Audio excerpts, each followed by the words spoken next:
Maybe it was all marketing, so maybe she didn't. That might be a fabricated kind of press release right there, you know. Yeah. Who knows, you know. Doesn't matter. Pop's all about illusion. So's photography. So's photography. Yeah, all about illusion.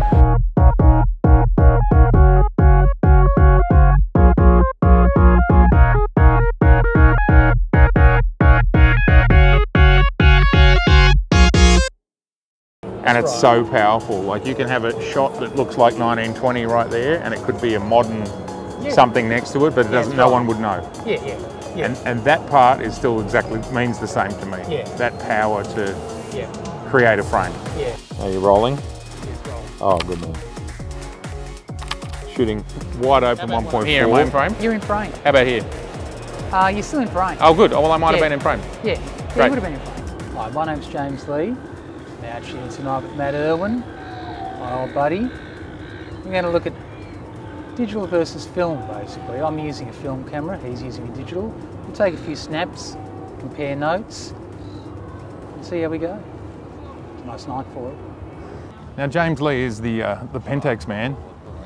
Tell us what Pentax you're packing tonight.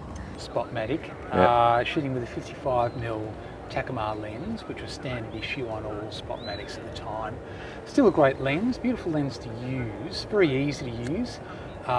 It's basically built for portraiture, so it's great with faces. Very, very, very nice, shallow depth of field, really rich kind of textures. Really, really easy to use, easy to focus with. Can really get a very quick handle on your focus points. It goes down to 1.8 f-stop, up to 16. We're shooting in Melbourne now. It's about 9 o'clock.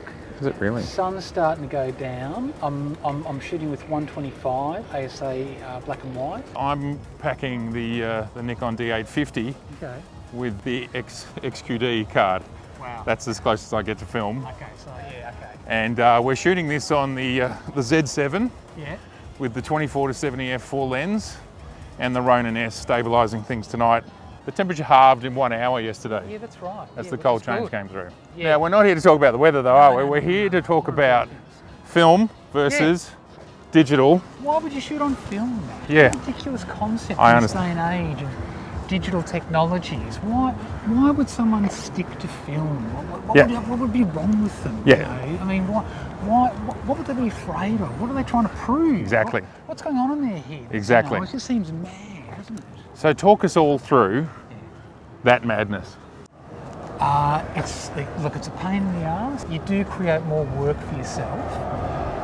It is harder. It's not as easy. You don't have that instant Gratification. Well, no, just the instant Feedback. Yeah, you just don't know if it's going to work or not. Whereas you do with digital technologies. At this time of night, it does get difficult. I need a tripod. That, of course, is another problem. You know, carting one of those around is a hassle. I love prints as well. I love having the negs, and I love being able to. Let's go over near the river. An artist with a canvas. With their easel? They have their paints? That's right, an with their easel. Yep. By the side of the...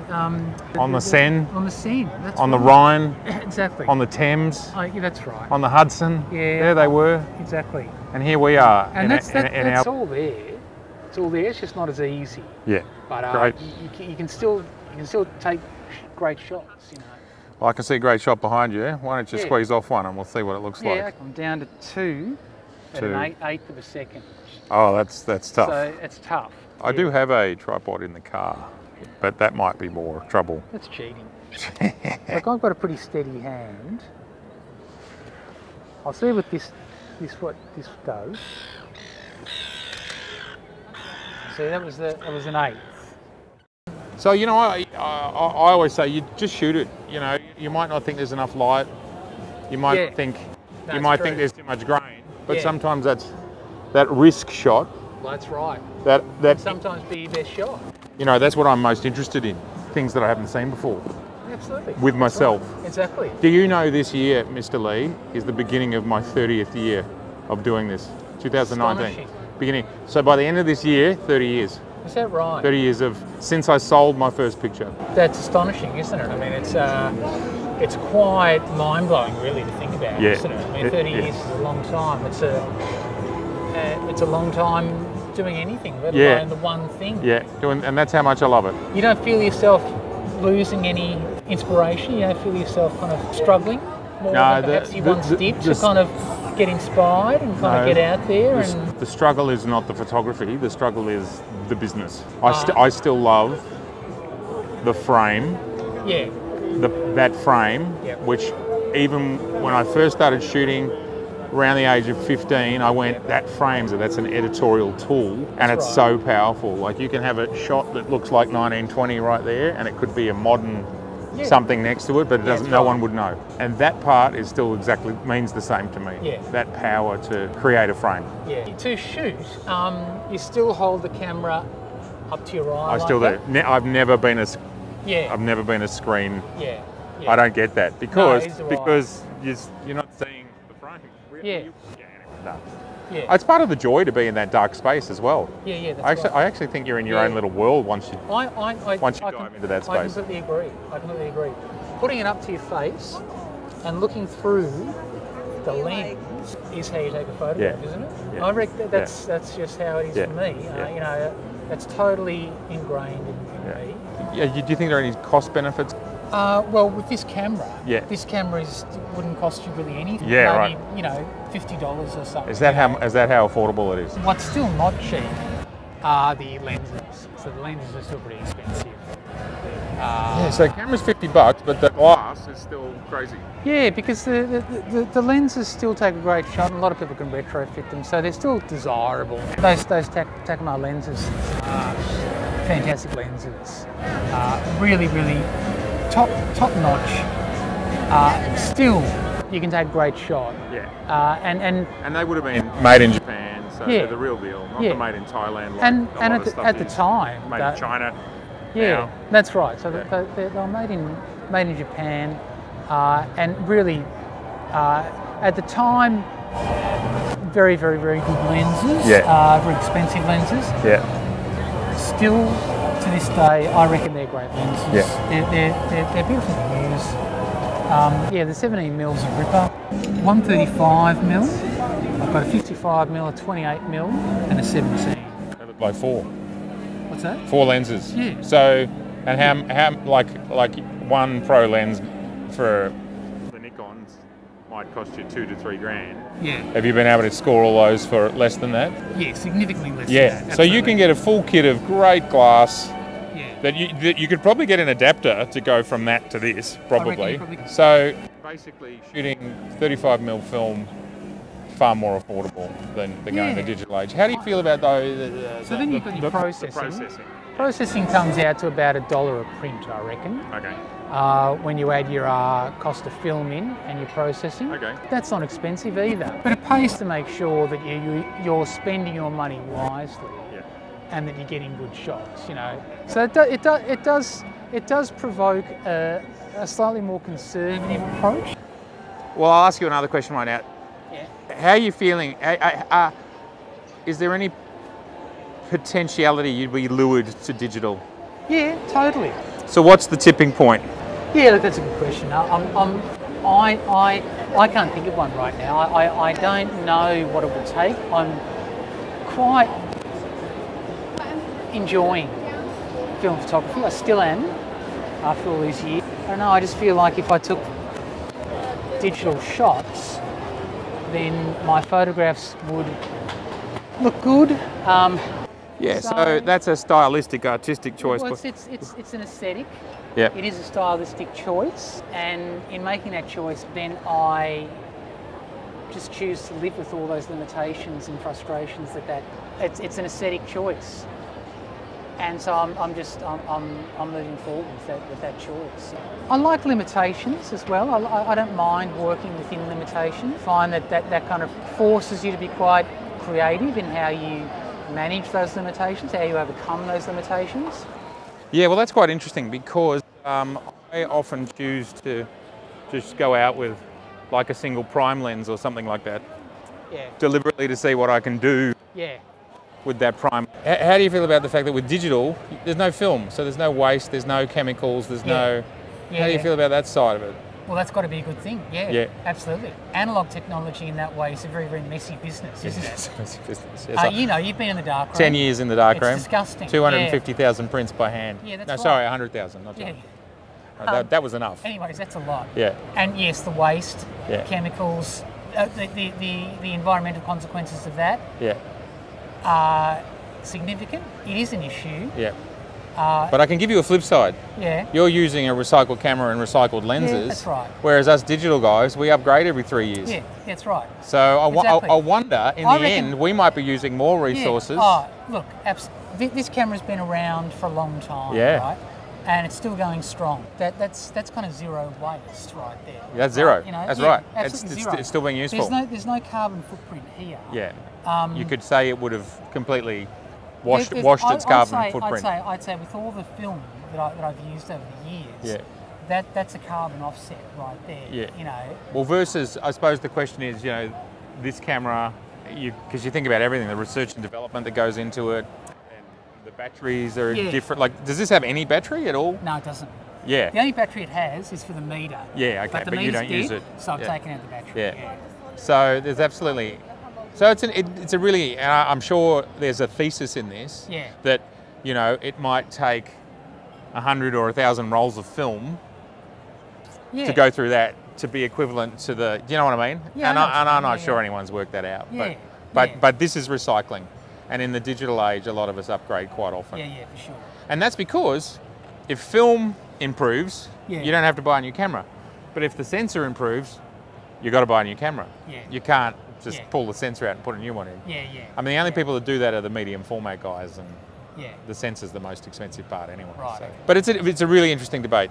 It's a really interesting debate. So my last question then on film versus digital, what might the tipping point be to get you to digital? I know you're enjoying I know the positives. I know the pros for you to stay in film. What are the pros for you to go to digital? Well, the pros to go to digital are obvious. You know, I mean, it's just easier. Yeah. To get good shots, to get more good shots. Yeah. You still don't take. I find that you still don't take a better photo. No. But you have increased opportunity. To get it right. Yeah. You know. You can have near misses with analog, with film, and they're extremely frustrating. Yeah, if you miss a moment because you didn't take it again, and it's underexposed or whatever. Oh It's very frustrating. Yeah. There's a bit of blur. You think, oh god, you know, I should have, Yeah, should have taken 2 of those. Yeah. And I should have gone a bit faster or something like that. You know? Yeah. That wouldn't happen with digital. So you know, it's all very obvious, but They still can though. I mean. For street photography, which is what we love, that sort of fly on the wall observational photography, the moment's the moment. And even if you're shooting digital and you've only got time for 3 frames, you still might miss it anyway. Yeah, there's no guarantee that you get it. Absolutely. But that's a very specific thing. Like there might be a vehicle or a person. A lot of streetscape photography, everything's not moving. Yeah. So you don't miss it. But things like bracketing, like would you bracket? You know, take a shot, 1 stop under, 1 stop over. I do a bit of that. Yeah, you do. But not a lot of it. No. I just kind of, I get the moment, bang, it's there. Yeah. I move on. Yeah. I'm not a bracketing kind of guy. No.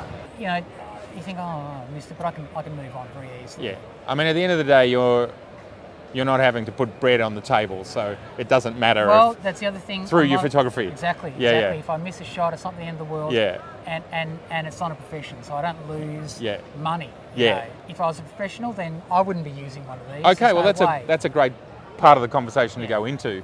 Yeah. And that is because of all your ease of use. You can see what you're doing. You can take more. You know, obviously way more shots. You can get it right. I mean, if you're a hired gun, you're doing a wedding or something. Yeah. You turn up with one of these. Yeah. No, that's not happening. Oh, it's not happening. No, it's not happening. No, it's not. Although I'm not sure, but I have a feeling there are some wedding photogs that they think it's cool to turn up, but I reckon they'd only shoot a handful of shots. Some people like to shoot 8mm. Film at weddings just because they like the look. But you can actually this is heresy, but you can actually pretty much make all the looks now. Do you know the latest Fuji one of the most beautiful films I've used is Velvia and Provia, really expensive transparency slide film. Yeah. If you buy the Fuji cameras, so same company, they made the film, they make the camera, they provide you with the filter or the look to emulate that exactly. Yeah, okay. And I'm excited by those cameras just for that look. To your trained eye, you can't tell the difference? I haven't looked. I've got to be really honest with you. I haven't looked, but I reckon they wouldn't tout it. They wouldn't sell it if it wasn't there. Yeah, because that would be kind of like, it's a toy. And these guys, they've just released their first medium format cameras that look, and they're cheap for a medium format. They're really interesting cameras. I've only really made myself aware of them in the last little while. And, you know, they're like the Hasselblads, but a quarter the price, and they'd be cracker for the sort of stuff we do. When I was coming out tonight, I was thinking, you know, maybe I should hire one of those. I won't buy another camera, but I'll hire it and see if it really is as good as what they say. Because when you say, look, when I first started shooting digital, the big issue for me was selling my prints for a decade at that point, from 1990, well, 2004, 15 years almost. And my biggest issue was, how do I make sure there's no bump? How do I make the digital look like what I was doing? So I went to a lot of trouble to really try and have no noticeable difference. And that was mostly just about, I mean, it was black and white, which I think helped, because I think black and white's easier to work with. And I really liked high contrast. And so that followed on for some time to go. It was never a filter. It was actually mostly just about contrast. Yeah. So one of the biggest things for me after 15 years of working with film as my profession was, you get a new shot, everything is through a digital workflow. Once you shoot it. Has that always been the case with you? It hasn't always been the case with you. No, but once I got to about the year 2000, I stopped working in the darkroom and I started printing. Off negs? Well, no, I was always printing off the neg through an enlarger. No, and then I started to move to G-clay prints. What are they? Well, you know, like the pigment ink. Right, okay. You know the printers I have. Yes, okay, I'm with you. That is a G-clay print. Right, G-clay is just a French word that means fine droplet, and it's what the industry acquired that word to make inkjet, which had it's sitting on my desktop. It's a little thing for me to print my assignments on. Reputation. To the fact that they made these machines that had, you know, archival inks in them that would last 300 years. You put it on a rag paper, this thing's going to last as long as the Mona Lisa, right? So that's the machines I work with. Okay. But they didn't want to call them inkjets, but they're frickin' inkjets. Right. That's what they are. So I started moving over to that in the early 2000s. So what it meant, but also making greeting cards and calendars, you had to digitize everything to get it printed. And so you get your neg, you digitize it, and then you spend 5 hours cleaning all the crap off it. And so one year, in 2001, I went to Paris for a month and photographed, I don't know, 60, 70, 80, 100 rolls of film. Can you imagine going through, it's one of the saddest things, there's actually about 18 rolls of film I haven't gone through yet. Wow. Right. Because it was like a 3-month project just to get through the ones that I got through. Is that right? Okay. Because what I would do is they'd be processed, and then I would put them into my Nikon scanner, and it would give me like a 40 megabyte file, like 5,000 by 4,000 pixels, so something like a 20 megapixel camera. But then you'd have to clean them up. And this thing's scanning in 6 at a time. And you imagine if you're spending 6 hours for each one. So it takes it more than a day just to do. So it would take like a week to process one roll. To the point that it's production ready. And so that was the world I was in between 2000 and 2004. At which point, when digital came along and your files are clean. Sure. That was like, my life has changed. So, but that's when like I was printing. I seriously did print, because I kept all my records of every time I was in the darkroom. I would write down the number of prints, and all, like, you know, an enlarger is a reverse camera. It's got the f-stop and the focal length and your exposure time. It's the same. So I would write that all down every time. So when I went back to print, I wouldn't have to do any test strips. That's right. And then it was all on a little computer that sat in that room. So I knew so I had hand printed 100,000 prints. I had a foot pedal that allowed me to turn the damn thing on. I was a machine. Like the most popular prints, I would buy a box of 250, which was, you know, that big, 8 by 10, weighed about, I don't know, 10 kilos. I would print the whole thing on one shot. Yeah. And that would take like 2 hours. Yeah, wow. And did you even know I had a processing machine in the end? So it wasn't trays. Right. It was Ilford made it. Yeah, okay. And you put the print in. Right. It was like a reverse photocopier. Right. Put the print in, it went into a developer tank. So this was all sealed. Yeah, yeah. Then through a little wash, sort of. Right. Then into a fixing tank. Oh, they didn't have a stop. Yeah, right. And then through a dryer, and they came out dry. Yeah, right. Yeah. Wow. How much I think set you back? Well, because they were at the time starting to become almost a relic. Yeah. It was like $7 grand. Yeah, right. Yeah. Right, okay. And I could do up to a 20 by, like it was huge. It was about this wide. Yeah. Yeah. Yeah. Yeah, right. But that was, I reckon if I hadn't have got that machine, I would have gone insane. Yeah. Yeah. Yeah. Yeah. Yeah. But if black and white chemicals are going to kill you, then you'd be dead. I'd be, well, yeah, it could be dead early. Who knows? Yeah. I did have a fan in my room, but yeah. Yeah. I mean, color chemistry is way worse. So anyhow, that's one of the massive reasons why film is just that the post processing. Yeah, but you know, and to a point where you've got a clean shot. Yeah. Well, look, it all gets down to, as you're saying, being a professional. Yeah. Now that's right. The difference. Time on the ground. Yeah. I mean, I have my negs, and I love my negs, and I get my prints, right? Yeah. Yeah. But the one of the great joys is then being able to work with them digitally. Yeah, because you get them on a disc as well. Yeah, that's right. So you can. So you've got your little your image, your JPEG or whatever it is, and you can clean it up. Yeah. And it's so easy. It's just ridiculous. Yeah, yeah. I don't have to go in and kind of stress about every little dust particle. Yeah. I just don't. Well, I only do that when it's on 5,000 calendars. That's why I do it. Yeah. Thankfully, my photos, I don't have that problem. Yeah. I'm quite happy with the way they look. Yeah. What makes the shot is just if it's the frame. Yeah, the frame. It's the frame. To go back to a little bit of dust, it's not going to ruin it. Well, it might in some cases. So it's strange that we're here in this location because the bridge that's just out of frame here. No, just right here. Yeah. I took a shot. Yeah. In 1995. Yep. Called Light Consideration. Yeah, okay. I was only 4 or 5 years into what I was doing. Yeah. And people had always said, don't shoot into the sun. But I always love shooting into the sun. Yeah, shooting in the sun's great. I love it. I always loved it. I love lens flare. But I was still a little bit haunted by my peers that I shouldn't shoot into the sun. Yeah. So I put my hand up to cover the lens because I don't like shooting with lens hoods. Don't like it because I like lens flare. No, I pull them all off. I mean, do you? Look. Yeah, no, I don't normally shoot with them, but I do every now and then. Well, that's what you're allowed. Yeah. But anyhow, the point of my story is I stuck my hand up to stop the flare. Yeah. But my hand's in the shot. Your hand's in the shot. Now, if you go and buy that poster of which I've sold 5,000 of, my hand is in the shot. Is that right? And it's always been there. Yeah, right. And that shot's sold many thousands of copies. So people don't care about your hand being in the shot. Well, is there an aesthetic?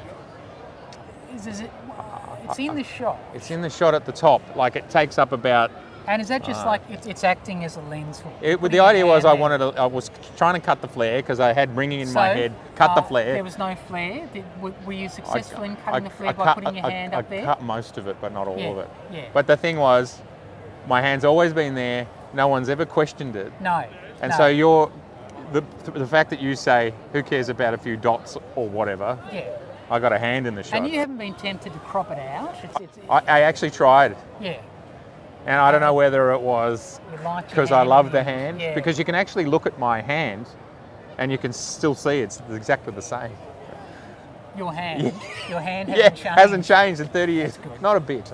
That's fantastic. So I can prove just by, it's like a palm reading. But anyway, it's an interesting thing that people don't see what they don't see. But I still want to drag you back to what would be the tipping point to get... There'd be no tipping point. There's no tipping point. No, there isn't. It'll just be what you feel. Yeah, I'm too far down the track now. Anyway. Oh, you don't...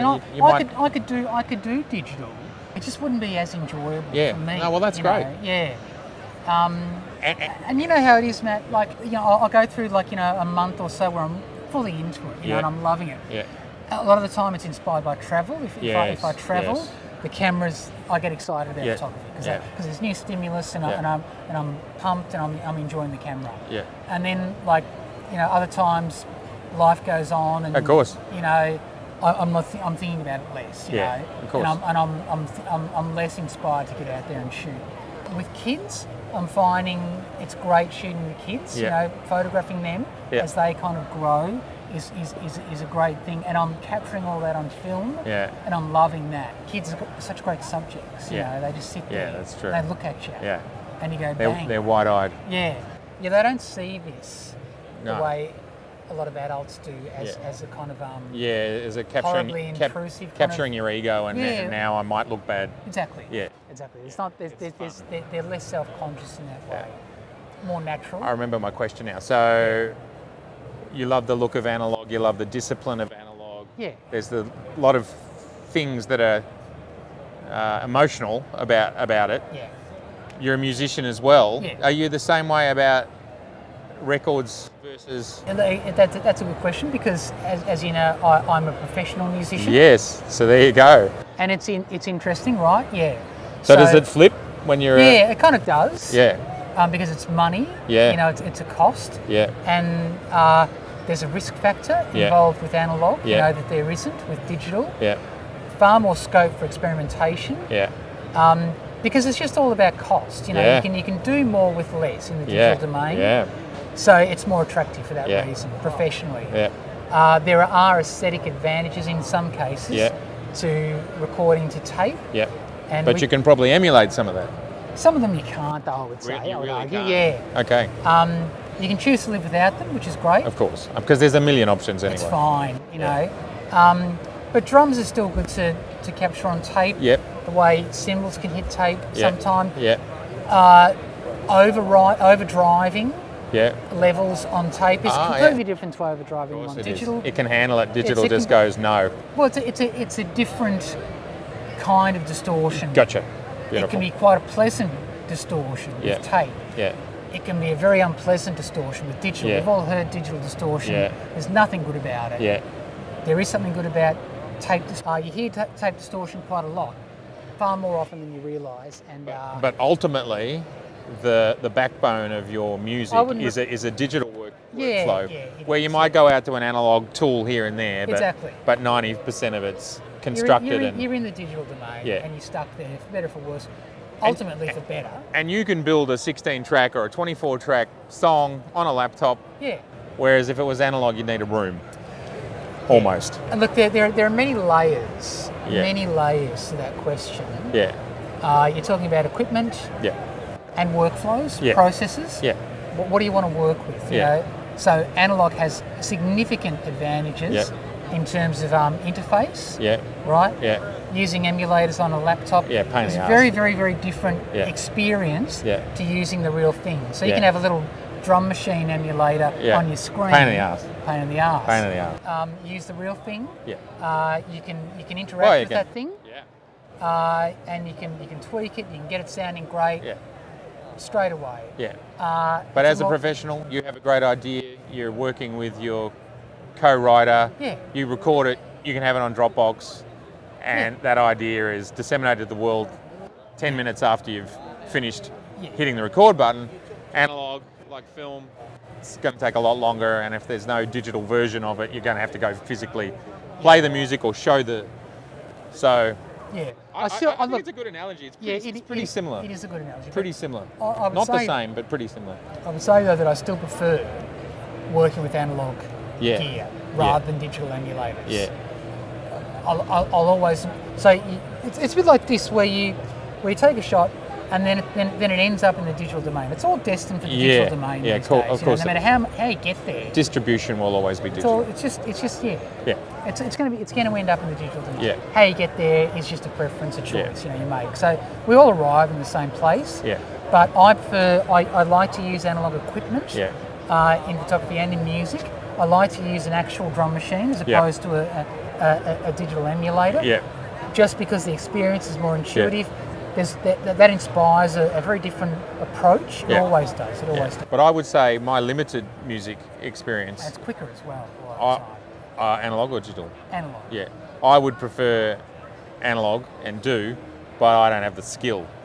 So then compute. So I think that might happen a lot in the photographic world, that people who are not as skilled in photography Yeah. can get a lot more done Yeah. with a digital camera. That's right. And I'm not very skilled in music, so I can get a lot more done if I'm using a computer to just Well, you sure put can. it all together. Of course you can. So, Yeah. you know, you that, can bring in a little loop, you know, Yeah. and then bring in a little loop. that's and right. Boom. well, that, And you didn't play that. no, bass. I'm not sure see that's it for actually you. music. That's sort of sampling. Well, what is that? That's sampling. You can upload it to Dropbox. Exactly. But that kind of dream of, or that kind of illusion that digital technology enables Yeah. you to make music or to Yeah. take better photos Yeah. is a fallacy, Yeah, I totally agree. right? It allows you to construct something, Yeah. but at the end of the day, you've got to have an ear and you've got to have an Exactly. eye. I actually believe that. Yeah. But if you had endless money and endless time, Yeah. as a musician, you Yeah. would just analog it up Yeah. and then Couple let, boxes. and let someone else do Old synth. the final mix. And you Yeah. might even do that at Abbey Road Yeah. on their analog gear. For sure. Yeah. That's right. Exactly. Running through all their beautiful gear, and your stuff would sound a million times better all of a sudden. you Yeah. know. So I do think there's a difference between photography and music, that music does benefit from analog, Yeah. and I think photography, it's more very marginal difference in look of the final product. I'm not talking about the process, because Yeah, you love the process, Yeah, I do. Yeah. but I don't reckon I think it's easier to No, that's for true. one to look like the other and the other to look I know. like the In other. this day and age, there are no great benefits to Yeah. getting into the dark room, are Yeah, there? no. There's not. I personally think the downsides outweigh the upsides of being in the dark room, and that's not a criticism. I just think that's just maths. It's just mathematical. There are upsides to being in the dark room. There are things I that think you can still do in the dark I room. think no, I don't think there's anything you I can wouldn't do. say that, I no. think it's the joy, Yeah. the joy of the first few times you see that So emulsion. again, that's an experience. Yeah, you see that emulsion Yeah. turn into a photo, and that Yeah. photo was yours. Yeah, exactly. And then you've processed that film. Yeah. You've The cleaned end it. result is You've still 100% exactly the same. Yeah, pretty but much. But you have arrived at that in different, and that's just a personal. Because what I would say is, if you and I could go out and deliberately take a grungy shot of a rainy night, where the lighting's going to work for film and the lighting's going to work for digital, Yeah. and then we process them however we want, Yeah. and you could get them to a point where you couldn't probably pick it. You could deliberately make the digital one look as clean and as amazing as possible. Yeah. So if I said I'm going to try and get as far away from film as possible, Yeah. then you could pick it. Yeah. But if we deliberately tried to make them still look great but look similar, Yeah. I don't think anyone would know. No. And at the end of the day, the killer shot, like some of my best shots are 400, 800, 1600, 3200 ISO Yeah. at wide open apertures, which it's all against the rules. Yeah. It's got nothing to do with probably now my most famous shot, Pulp Fiction, the one of Pellegrini's. I took it in 2006 Yeah, the taxi. on a rainy night. It's got the Yeah, taxi. yeah, It's the cover of the book. Yeah. I was at a bar. It was at the times when people still smoked. It was a hot February. Yeah. I'd had enough. Yeah. I always had a camera in my pocket. It was a 6 megapixel Instamatic Right. digital. Yeah. It cost me $1,000. It was a Canon S80 or something Yeah. like that. Yeah. Stuck it on the bin on timer Yeah. in the rain, Yeah. hoping it wouldn't fall one way or the other because it Yeah. was stainless steel. Yeah. And that's probably the most famous shot I have, a Yeah. 6 megapixel Instamatic, Yeah. tiny crop Yeah. sensor thing. Yeah. Who gives a shit? Nobody knows. No. Everybody No. knows now, but nobody knows. No, it's and, right. and so I think the culmination of this great conversation is fucking cameras have nothing No. to do with it. And also. Nothing to do with it. No, that's it's right. the shot. It's the shot. frame. And it's what happens in that frame. Yeah. You got a bit lucky in that shot. Didn't Yeah, you? absolutely. You got lucky. I 'Cause wasn't controlling the taxi. No, exactly. That's right. No. But there it is. There it is. On cue. Yeah. Lucky. And some of the best movies and some of the best songs are that chord progression that you stumble across and you go, that sounds good. The good thing about that, so that makes that shot look very natural. Yeah. And that's why doing it that way, just doing it on the fly, just putting stuff Yeah. wherever, just going That's with it, it. and taking those risks. Yeah. That's how you get a shot like that. So to wrap it up, the whole film versus digital theme that we've been exploring. it's a storm in a teacup. So there's no easy answers. Well, we've decided that at the end of the day, photography doesn't suffer from either of them. Photography loves them both. Of course, yeah. And at the end of the day, you're going to get the same you're going to get beautiful images out of either. Exactly. And it's what you do with it. Yeah. And to summarise it, you know, the pros of photography on film might be that it's cheaper to get into it, cheaper to get lenses. Yeah. There's a certain discipline that comes from it, a certain look and feel that would still be unique. Some of the cons, the only con would be in the end is, you know, it's probably not more expensive because we spend so much money upgrading cameras. Yeah. I'd say it probably isn't. Yeah. If you're doing it at a hobby level. When I'm shooting 10,000 frames just on one job in 2 days, then it would be more expensive. But we're talking at the non-professional level. With this, that would be the cost. Is there any other con? Yeah, I mean, you can't shoot as much. You do get negs. The reality is they don't come back perfect. No, they don't. They don't. But that's part of the charm. It's like a record. Yes, and you are severely limited. You can't shoot as much. Yeah. You know, I can only shoot 36. Yeah. I'm on 22, 27. Yeah. I'm already starting to think, oh God, you know, I've only got a few left. I'm done. What am I going to do? Actually, I was going to... Have I brought some more film? Oh God, I might have forgotten. What the hell am I going to do? Well, I can tell you a story that whenever there was fog, I always used to go out with 10 rolls. 10 rolls? 10 rolls. So that was 360 shots. And that was a lot. That's a lot. That was a lot. Yeah. And now you wouldn't think 360 with digital. You wouldn't actually think of that as that as a lot. And another big downside that digital users would not even think about is changing ISO on the fly. Yeah. That's a massive thing. Exactly. That's why I have 2 cameras. One with like a 125. Yeah. One with 400. So I can pick them up and change. Yeah. Go indoors, use the 400. Nice. Outside, 125. Pros and cons of digital. Well, I suppose they're the flip side. I'm not sure if it's cheaper. I don't know if anyone out there has done a cost-benefit analysis of whether buying the cheaper cameras in film, but then you've got the film costs versus the fact that I reckon most digital photographers must upgrade their cameras every, 3 to 6 years. Obviously, we can look at every shot. Obviously, we can take more shots, except the look, which I think, the looks, I've owned a lot of digital cameras. The looks are actually quite varied, and the Nikons look a hell of a lot like film now. Yeah. That was one thing when the Nikon D3 came out, which was a couple of years into digital. It was the first camera that was better than film. Yeah. I just went, wow, I don't know how they've made this look like film, but it just has this organicness about it. So I'm not worried about that. They don't look like TV cameras from the 90s. They don't look like SP Betacams anymore. The point with most analog cameras, that battery would last 3 years. Yeah. Whereas we've got to charge them pretty much after every second time you shoot. So depending on the camera and how much you shoot. Photography is the winner. It doesn't matter. There's one other part of film I'd like to actually touch on, and this is how hard is it to buy film now? It's not hard at all. Like, I'm excited to hear FP4 is still around. Yeah. And how much is a roll? This I bought at Ted's. It was $16. It's a bit more expensive than it is. I mean, that would be expensive there. I reckon I used to pay about $7. Used by is $20.22. Yeah. So they're still making it. It's the real deal. Remember, it used to be in a black box with blue writing. Did it? And HP5 was a black box with green writing. Okay, yeah. Is it still green on the HP5? Doesn't really matter. I think it is, yeah, I think it is. Let me check. Cool. All right. Well, thank you, James. Yeah, that's all right, Matt. It's been good. It's been fun. Lovely.